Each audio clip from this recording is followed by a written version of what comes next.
Hey guys, it's Melissa here from melissaoatman.com. Welcome to Awaken Your Inner Awesomeness, a daily podcast devoted to spirituality and self-help. If you're new, I want to welcome you. If you're returning, welcome back. So today we have a very special guest with us.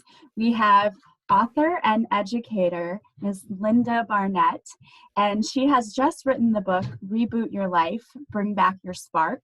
And I love the title, by the way. I think that is an amazing title. So please welcome her today. And I would just like to give you the opportunity to talk about how you came up with the idea for this book, because it just sounds so interesting, bringing back the spark in your life, because I think so many of us really need to do that sometimes. Hi, Melissa. Thank you. I'm so honored to be here with everybody. And yeah, so I agree. I think we all need to bring back our spark.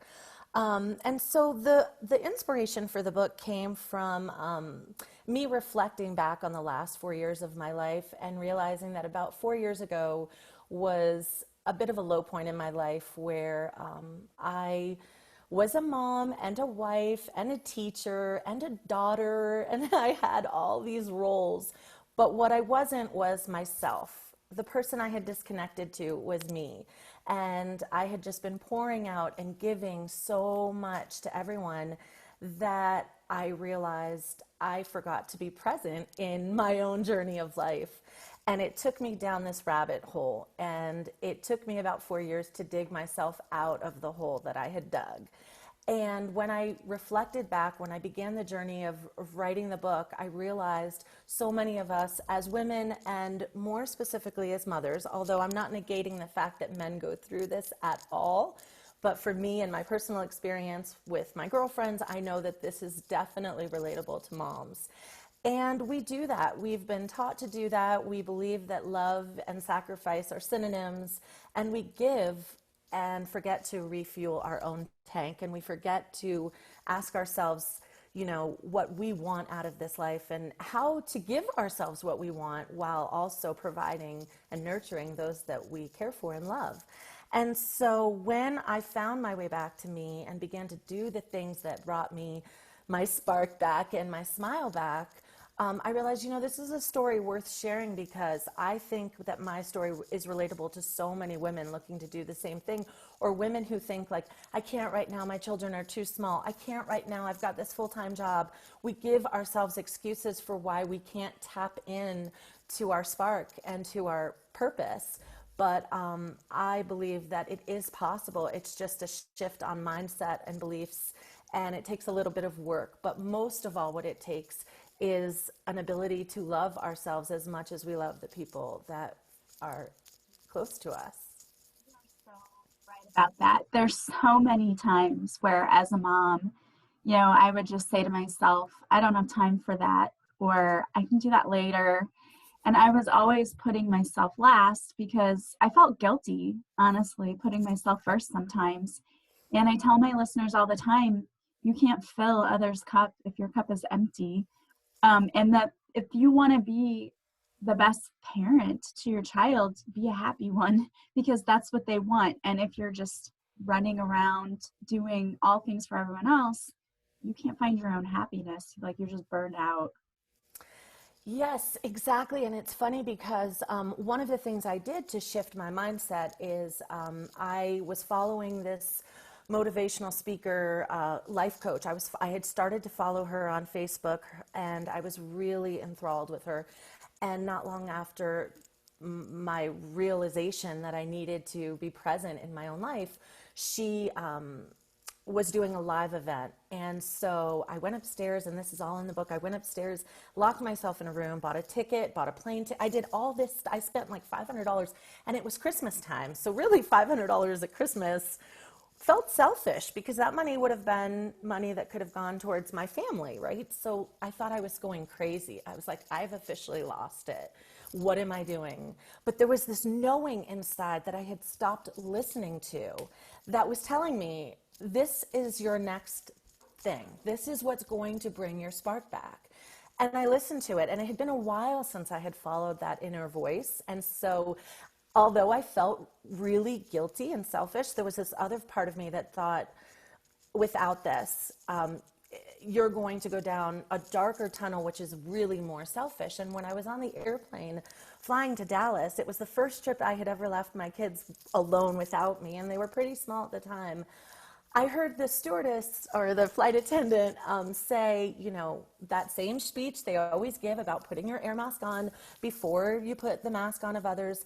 And up until that point, I had always made fun of that. I was like, why? I couldn't fathom that I would ever put oxygen on before making sure my children were breathing. And in that moment, I had an epiphany. I had this soul epiphany where I realized I can't be helpful to anyone I love if I can't breathe. And if I disappear, then who is going to care for the people I love? And in that moment, I realized that actually selflessness is the least selfish thing that you could do. Taking care of yourself and showing your children an example of what it means to take yourself on this ride and make yourself a priority, that far outweighs the sacrifice that I thought was this really valuable, you know, heroic thing I was doing. And I realized that I had the formula wrong. And once that mind shift changed and I found happiness and joy and passion, my kids have been with me on this journey, and daily they say things like, I'm so proud. I put my daughter on a live video yesterday talking about confidence and how it impacts your life. They are learning from a better version of me, and everyone wins. Absolutely. That's amazing that they're actually, you know, being a part of your journey and doing that with you. I love that. You know, I feel the same way about my own children too. We've had a lot of things happen to us this year that have not been like the best. They were seniors this year, you know, and of course, the whole graduation canceled and all of those things. We had to go through that. They lost their dad in February, and I'm we're, sorry. you know, we're using the tools that I've learned in taking care of myself and in going back and taking classes and doing healing work. I've actually been able to use it to help them as well. So it's been an amazing, wonderful thing, like just an awesome tool to have for them. And so the fact that you are an example for your children of, you know, we do need to take care of ourselves. We need to have confidence. We need to, all of that is just great, because I feel like so many parents nowadays, you know, we get so busy, they just secure their children in front of an iPad or a TV. And you're an educator, so you'll understand this, but we're seeing so much in the classroom how kids don't have the basic socio-emotional skills they need to cope with everything that's happening in life. Would you agree with Agreed. that? Oh my goodness. There's nothing I would agree with more than that. And that's what I think, you know, the way the book is laid out is in a simple 3-step process. So, like, you are aware of your spin, whatever your spin is. And, you know, for some of us, it's career. My husband's been out of work since February. It's been tough. For some, it's love. Either we lose a loved one or we want a loved one. For some of us, it's parenting. I mean, there's so many areas of your life that could be spinning. And then it's just like, you know, your phone or like your computer. You see that spinning wheel, and then you turn it off and you wait before you turn it back on and reboot. And I want to just highlight that turning off and wait, because I think, you know, with children too, you know, I've noticed a difference in the conversations we've been having since this change of lifestyle, whatever it is we've been going through. You know, I don't love the word quarantine, so I try to avoid it, but I just call it a change of lifestyle.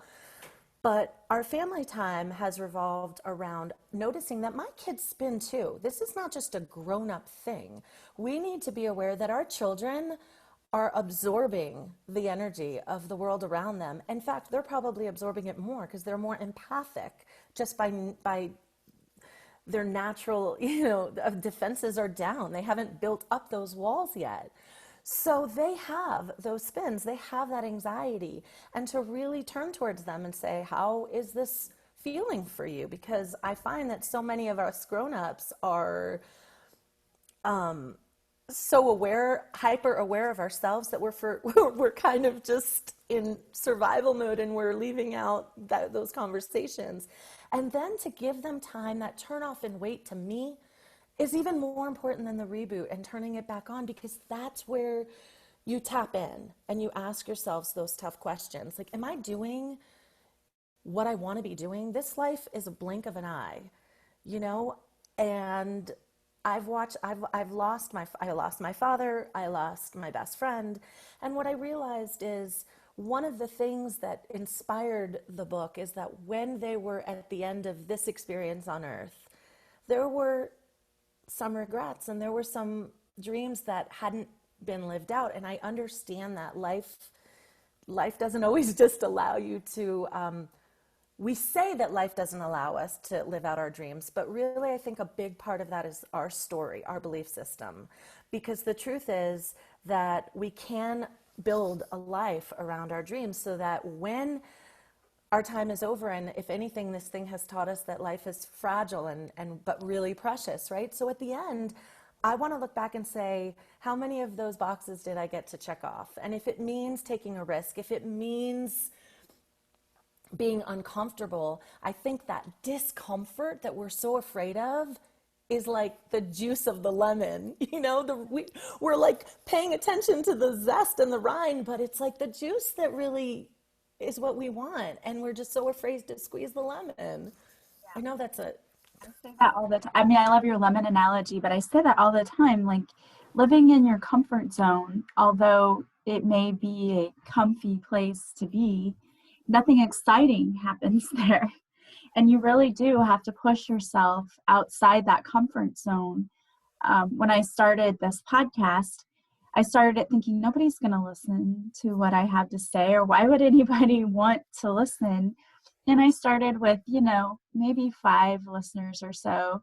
And yesterday or last week, I got an email that we had reached 100,000 downloads. So that's a success, That's so right? fantastic.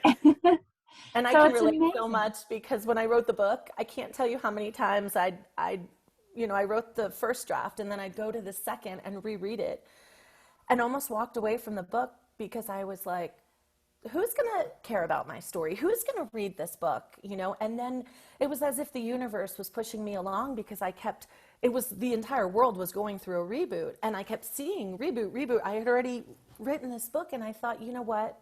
If one person reads it and you change one life, if one mother wakes up in the morning, gets your information, reads the book and thinks, I don't have to not exist. I can be present and have this beautiful life and be a mom and a wife.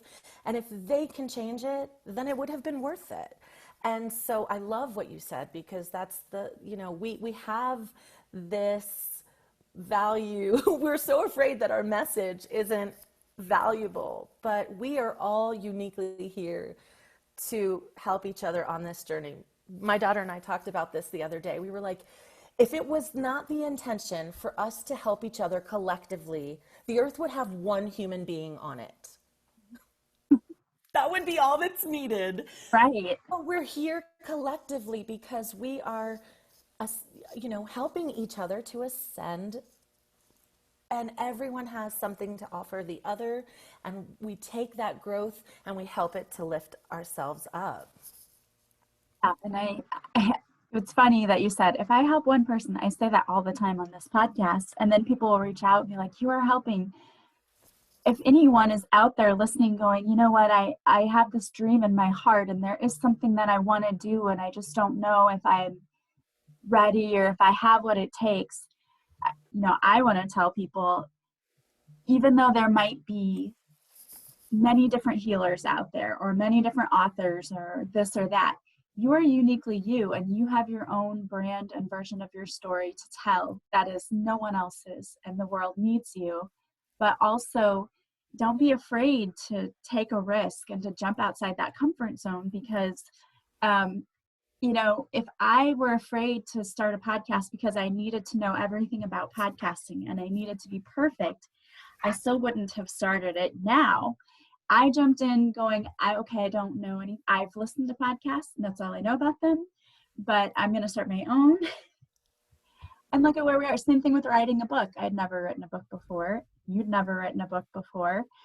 If you wait until you think you're ready, or you have all of the tools, or you have all of the resources, you're just letting fear take over, and you're allowing it to keep you stuck, because perfectionism is just a form of fear.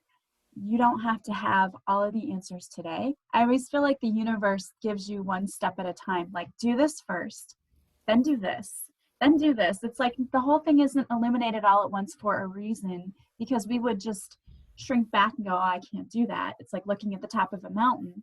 But if it's one step at a time, you think, oh, I can handle that. Absolutely. My husband is in the movie business, and we joke about this all the time. We said if movie makers felt like, well, they've already done Spider-Man, so I guess I can't do one, we wouldn't have the 32 versions of Right. Spider-Man that we have. They're definitely unafraid to make their version. The director comes in and says, yes, I know it's been done before, but I'm going to do it with my style, in my way, from my perspective, and it's going to be great. And they're doing great, and they're in the process of making yet another one. And so I agree with you. It's that I love what you said. Just because it's been done before, if it's never been done by you, then you need to inspire yourself to do it, because no matter how many times it's been done before, your uniqueness, your flavor, your essence, your energy, your soul is going to show up in whatever you do and make it unique. And it's going to be there for the people who need it, delivered by you. And that's part of the reboot. The reboot is changing the stories we tell ourselves in our head, changing the programming. That's why I thought reboot was so appropriate, because we are programmed like software. We're told by teachers what we can and cannot do. We're told by parents what we can and cannot do. And with good intentions. Most people mean well when they give us advice or when they guide our lives. I mean well with my children. It doesn't mean that my advice, I tell my kids all the time, this is the best I know right now. So I'm giving you the best of what I know right now.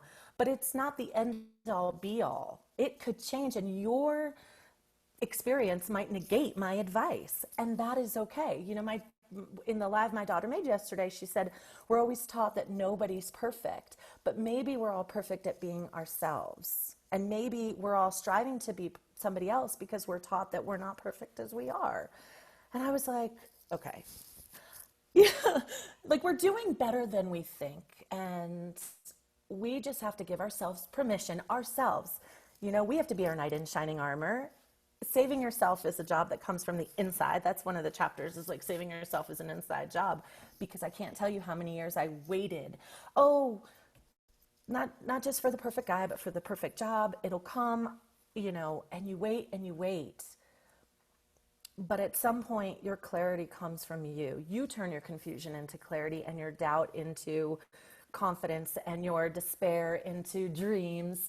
You have the power to do that for yourself.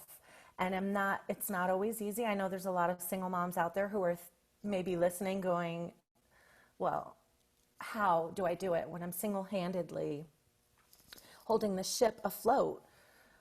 But I would like to, if you're a single parent, in and of itself, that's a skill set that makes you the MVP.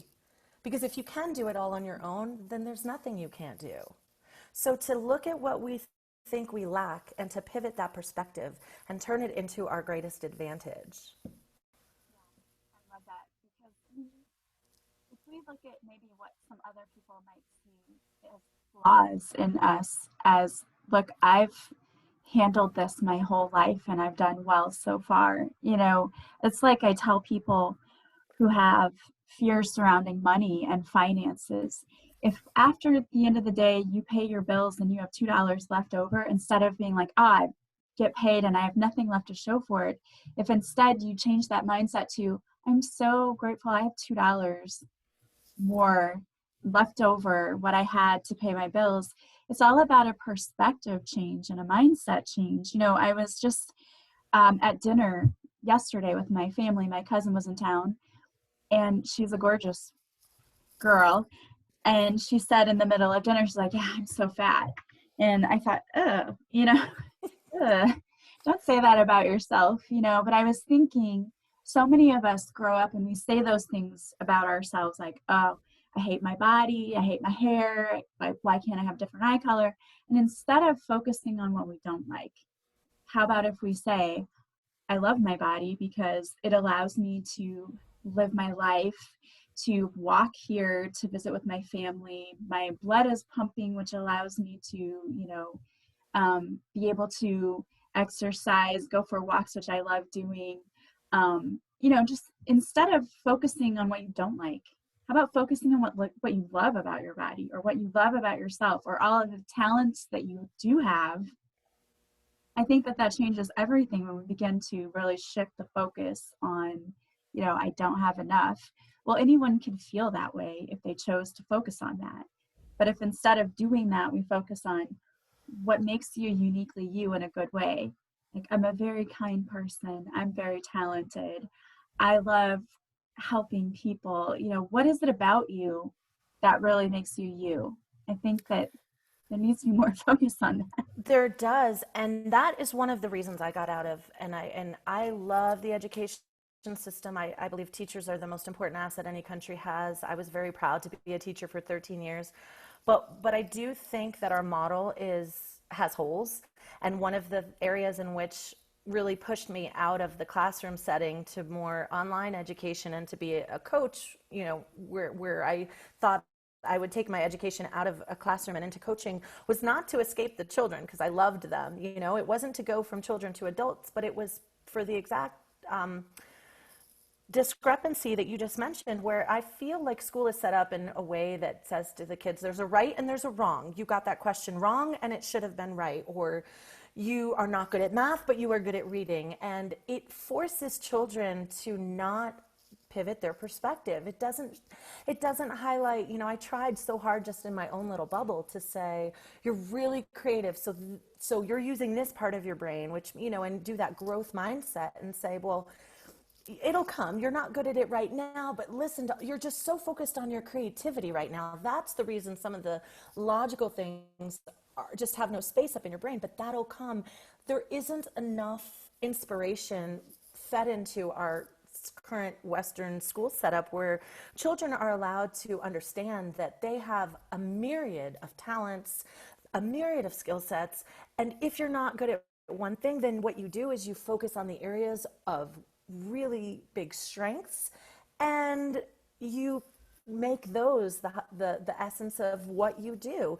And to say, wow, you really were kind to that person. What a great day you had. It doesn't matter that you might have done poorly on a test, because really you showed such character traits. You were such an amazing human being today. And isn't that why we're all here?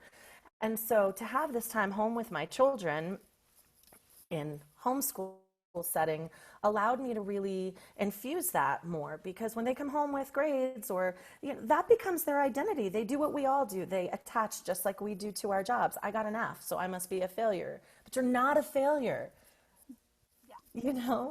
Yeah. And that's the thing.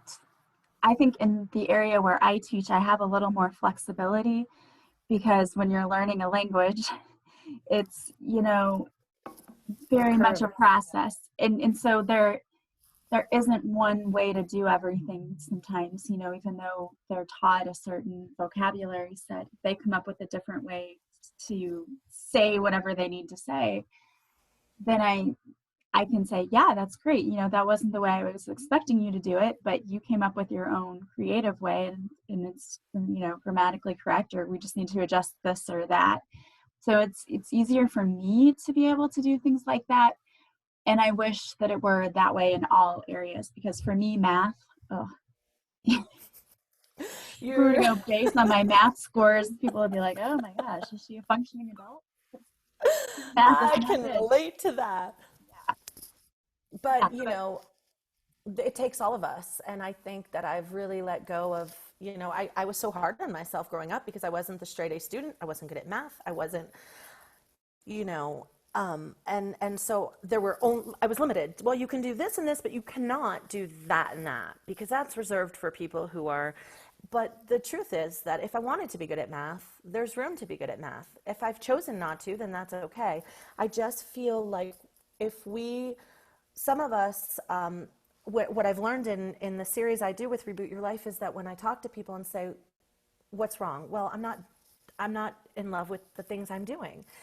And my next question will be, well, why aren't you doing the things that you love? Because it's a natural thing we all ask ourselves. And so often the answers are identical. You know, I don't have time. I don't have money. What if I'm not good? I don't know how to do it.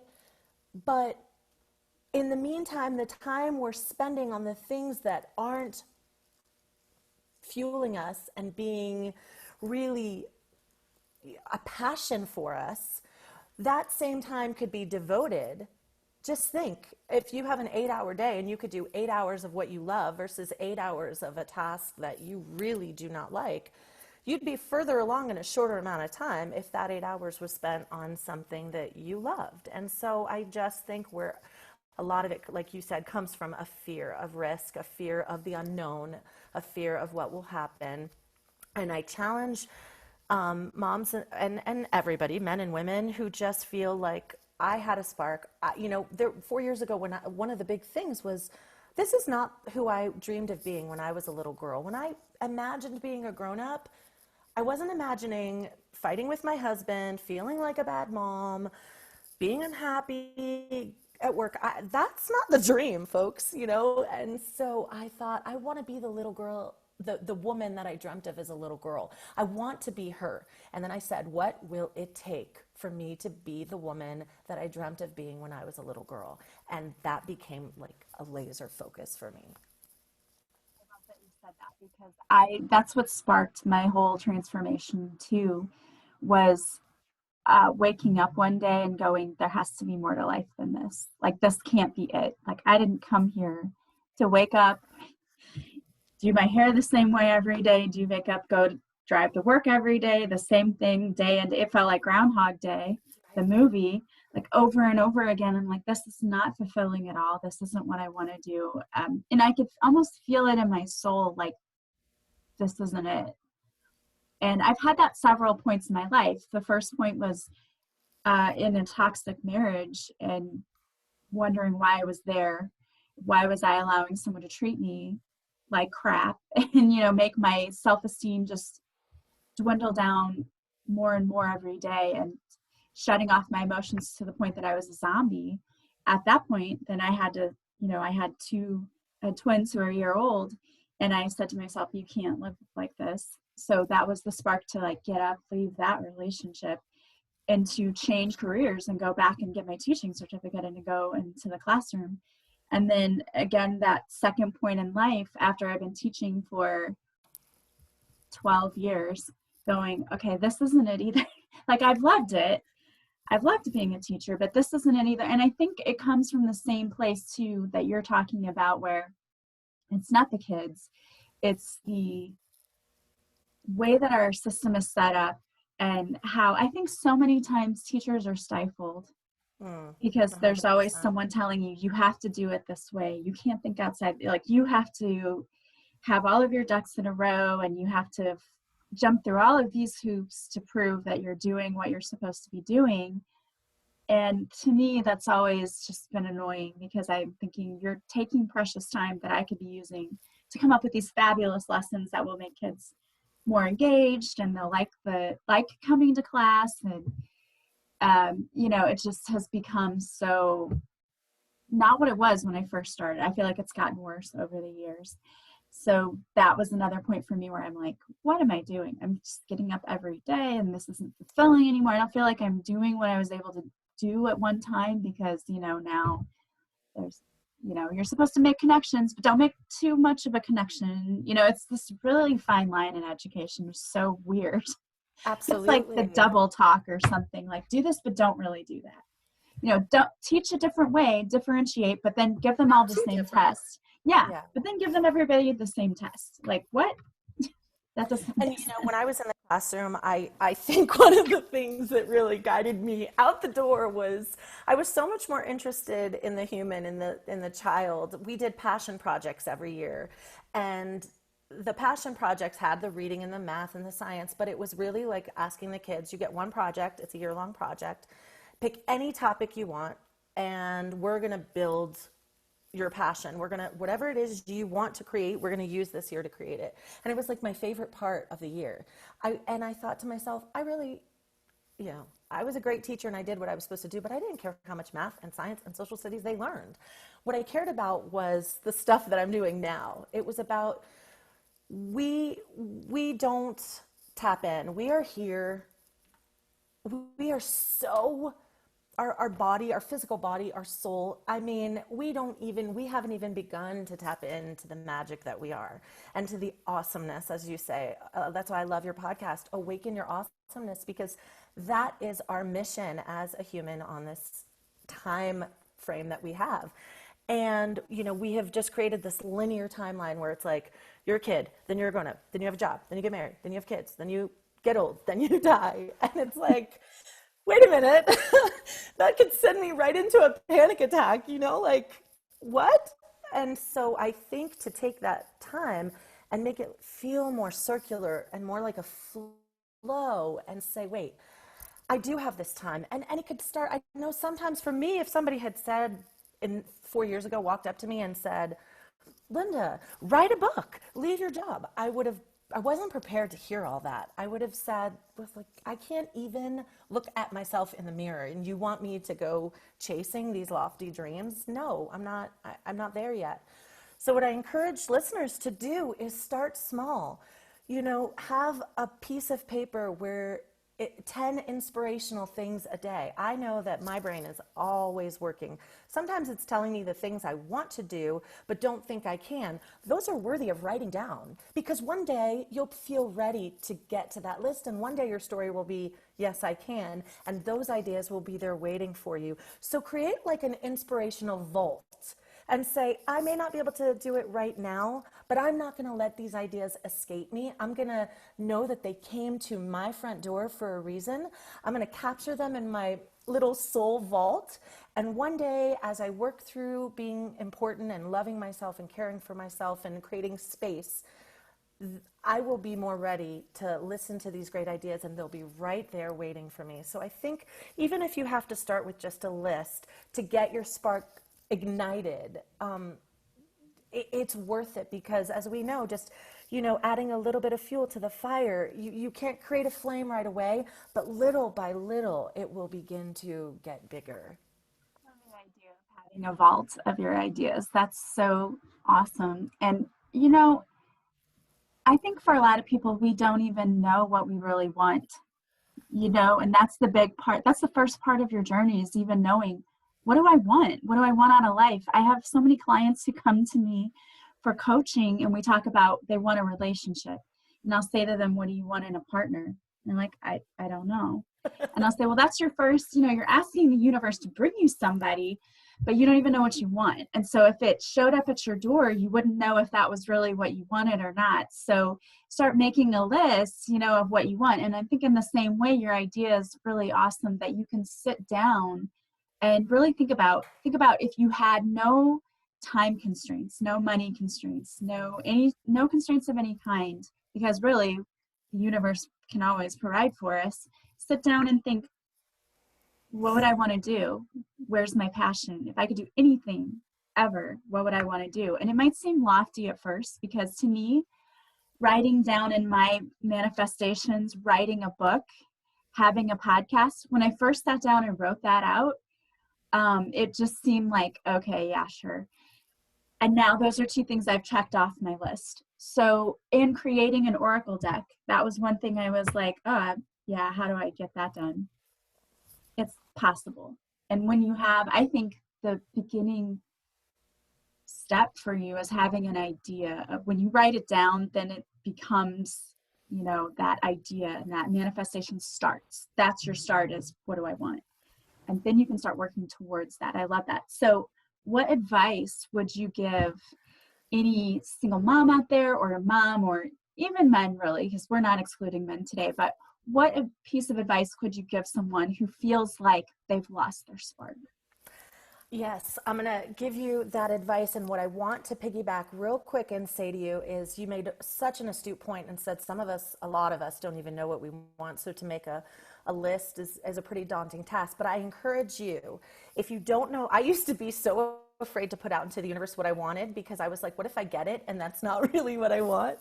But I encourage you, when you can't be clear, let's say I want to write a best-selling book or I want to create a podcast. If you don't have that kind of clarity, then my advice to you would be tap into the emotions that you want to feel. Ask for the emotions. I want to feel ease and flow. I want to feel abundance, and don't necessarily attach that to how you're going to get that feeling, but rather just put out the feeling of, I always feel tense and uptight and constricted, and it would be so great if the universe would just allow me to feel open and easy and flowing and happy and joy. Because those emotions, once you connect to the emotions you want to feel, they will attract the how you get there. The universe will bring you methods of creating those feelings in your life. And sometimes we don't know what we want, but we know how we want to feel. So my first suggestion would be to tap into the emotions of the life that you want to live. That's a fabulous point, because it's true. I mean, the things that we want are really just going to be bringing us those feelings of the ease. And you're right, most of us walk around like tense like this, our shoulders are up. yes. And I actually sometimes have to tell myself, relax, like and your dreams don't expire, I mean, that's the amazing things. Your dreams never expire. There's no date. It's like that carton of milk. It doesn't expire on the 22nd. It's just the sell by date. So you don't have to pour out milk that's still good just because it said the date is gone. And that's been the tagline for the book, is that you can reboot your life at any age and at any phase. And it doesn't matter how old you are. It doesn't matter. I used to think, well, I'm in my 40s, I'm a mom, it's too late. No, it's not. There are people in their 70s recreating their life because they don't have the limiting belief that they can't. And the other thing I say is the more you crush your limiting beliefs, the more you tap into your limitless potential. And that is a for real concept. And so when you find yourself saying, I can't, when you find yourself saying it won't, when you find yourself saying, I don't know how, pivot and say, I wonder if I can. How will this feel if it does come my way?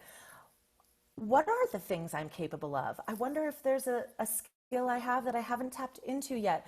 Try to really, the way that I rebooted was to work on making myself present, and every limitation that came my way, I challenged it. It became like a war. And it was, if a thought would come in that would tell me all the things I couldn't do, I would say, watch this. I'm going to turn your limitation into potential. I'm going to show you that this is just a story in your head. And once you do it, you're going to prove, and now writing this book has done just that.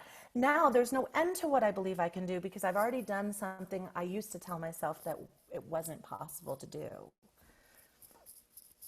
Yeah, I love the idea of challenging the thought, because to me, I've always said, if someone tells me no, I'm going to prove to you that I can do it. It's like it's my brain hears, oh, dual challenge. Okay, someone told me I couldn't do something. And I'm like, watch me. But we don't often do that with ourselves. We do it with others when others tell us, no, you can't. And you're like, oh, really? Watch me. But we don't do it when we do that to ourselves. Like, I can't do it. But I love that idea of saying, yeah, watch me. I can do it. And I want to say, too, I think one thing we don't often think about is one thing you can manifest is ideas. So if you have that thought of, I want to feel ease, I want to feel flow, I want to feel relaxed, I want to feel abundant, the universe can give us ideas for how we can make that happen. That can come in too. Like the universe can say, you should write a book about this, or you should create a class about this, or, we can get those sparks and those ideas. So I love the asking for the feeling, how I want to feel, and manifesting that, because that can be a way that the universe can say, oh, well, if you want to feel more abundant, then go do this. Here's this idea.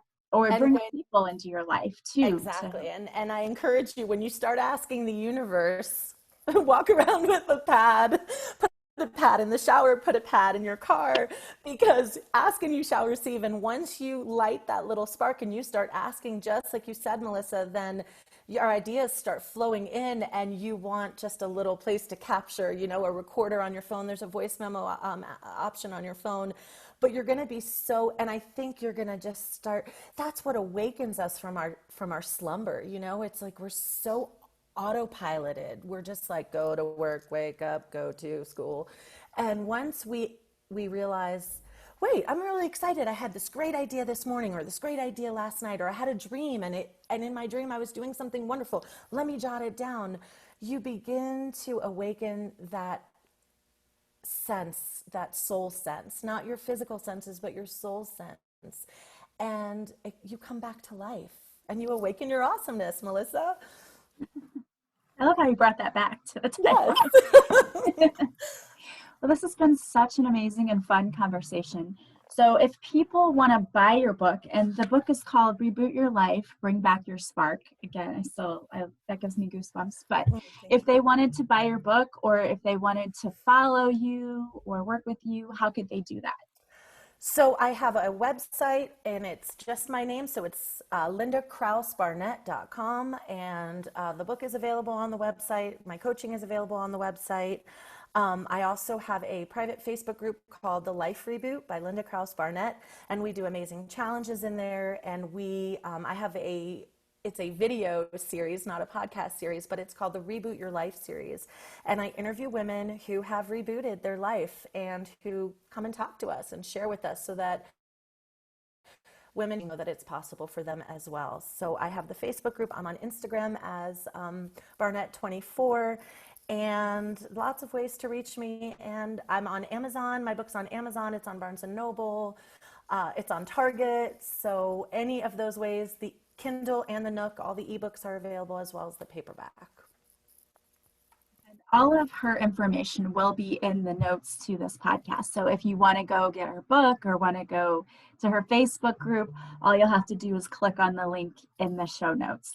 Well, thank you so much for being here with me today. I really, truly enjoyed it. It's been an honor. Thank you so much for having me.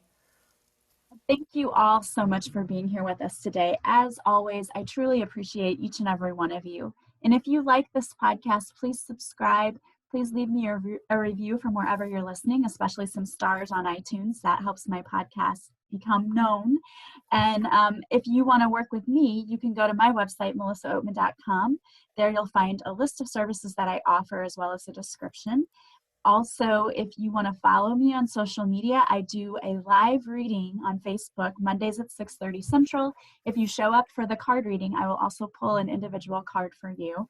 And I post videos to IGTV, and there are free guided meditations and tappings on my YouTube channel. So go check all of that out. As always, I am sending you guys so much love and light from wherever you're listening. I hope you have a beautiful day, and I will talk to you again soon. Bye, guys.